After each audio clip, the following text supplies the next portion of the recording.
गर्दीच्या ठिकाणी ज्येष्ठ महिलांच्या गळ्यातील सोन्याचे दागिने चोरणाऱ्या सराईत महिला टोळीला पिंपरी चिंचवड पोलिसांच्या गुन्हे शाखा युनिट 1 ने मोठ्या कारवाईत गजाआड केला आहे।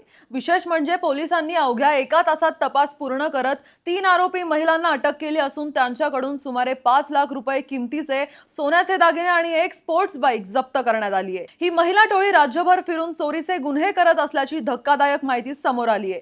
पिंपरी चिंचवड पोलीस आयुक्तालयाच्या हद्दीतील वाढलेल्या सोनसाखळी चोरी, घरफोडी आणि दुचाकी चोरीच्या घटनांचा तपास सुरू असताना गुन्हे शाखेला महत्त्वाची माहिती मिळाली। त्यानुसार निगडी बस स्थानक आणि मधुकर पवळे उड्डाणपूल परिसरात 3 महिला वृद्ध महिलांच्या गळ्यातील सोन्याचे दागिने चोरून पसार होत असल्याचं निदर्शनास आले।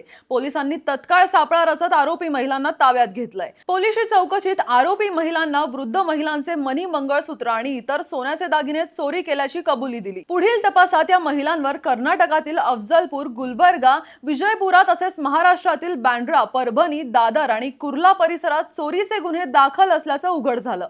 तपासादरम्यान चोरीस मदत करणाऱ्या आणखी एका महिला आरोपीस अटक करण्यात आली असून तिच्याकडून घरफोडीत चोरलेले सोन्याचे दागिने जप्त करण्यात आले आहेत। तसेच मोटारसायकल चोरी प्रकरणी एका अल्पवयीन गुन्हेगाराला ताब्यात घेण्यात आले असून सुमारे 1,50,000 रुपये किमतीची दुचाकी हस्तगत करण्यात आली आहे। या कारवाईमुळे शहरातील नागरिकांनी पोलिसांच्या तत्परतेचे कौतुक केले आहे। अशाच महत्त्वपूर्ण अपडेट्ससाठी तुम्ही पाहत रहा PCMC न्यूज चॅनल पिंपरी चिंचवडकरांचं।